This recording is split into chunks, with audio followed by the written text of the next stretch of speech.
Hi, welcome to my channel. I'm Johan Kikilis, and this is the seventh talk in the series. If you're new here, I really want to encourage you to look at the previous talks just to get some context. We are looking at ways of building up society in a time when many people seem to be breaking it down. Now, today is the 9th of August. It is, in my country, South Africa, National Women's Day. And in fact, the whole month is National Women's Month. And at this time of the year, we have a hive of activity from politicians and government officials telling us how wonderful women are and sharing their promises of what they're going to do to make things better for women in the future. Now, meanwhile, back on the ground, things are not that great.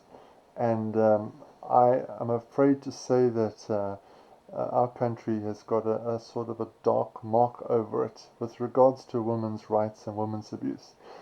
Back in 2013, I started an organization called Soteria Ministries, and our main focus has been to assist victims of abuse and violence, particularly women and children.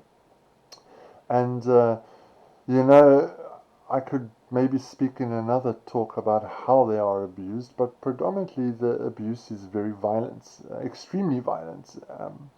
So I think it's one of the reasons why our country must hang its head in shame, is the way that we treat our women. A recent newspaper article I read, the journalist was saying that South Africa is a country of abusers, and that might sound a bit harsh, but from what I've seen every day, there's an element of truth in it. Now, generally women come to us because the system has failed them.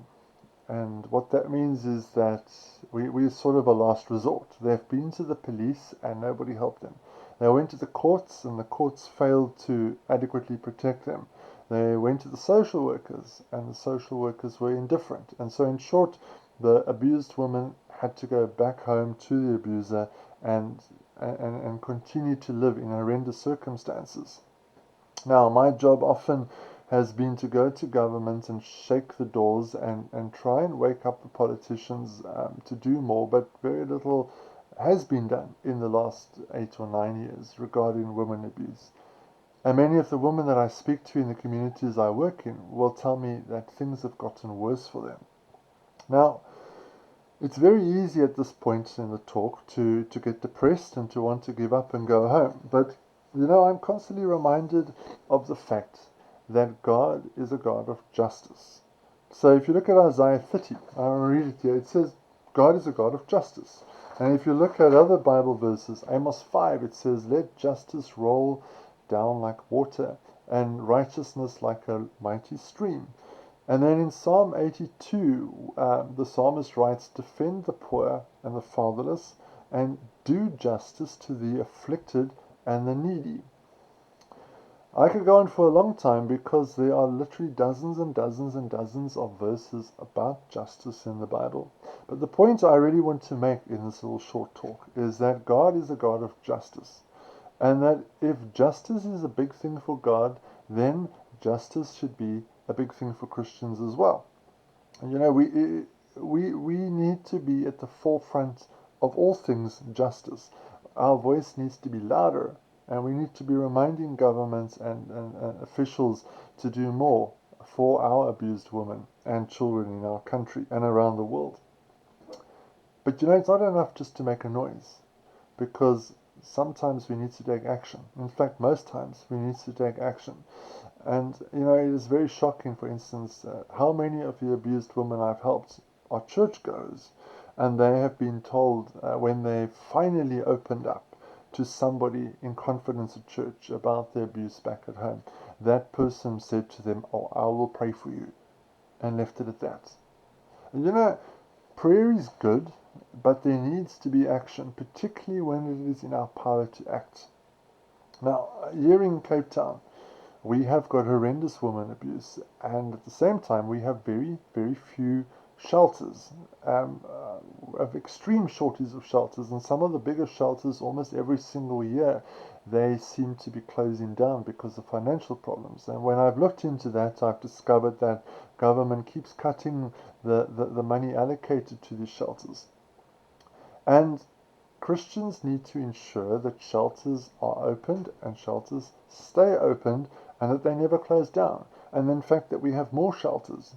It's, when I phone these shelters, I'm often told that, Johan, there's a waiting list of 3 months, 6 months. That's not good enough. It is heartbreaking for me to tell somebody, I've tried everywhere and I'm afraid I can't help you at the moment. Maybe come back tomorrow. Because I know that woman is going to go home and probably get more abused because of the fact that she came out looking for help. That is the reality of how things are.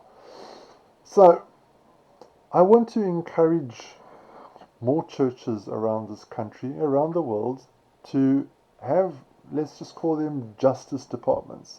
And these are groups of people that their calling is, their role is to find injustice. It might be in their church, it might be in their community, it might be in their country, it might be some far off land, but they specifically focus their time and effort on looking for injustice and then doing something about it. And their mission is constantly to bring justice into an injustice circumstance, if that makes any sense. Obviously, this all starts with prayer, and it does lead into action. It must lead into action.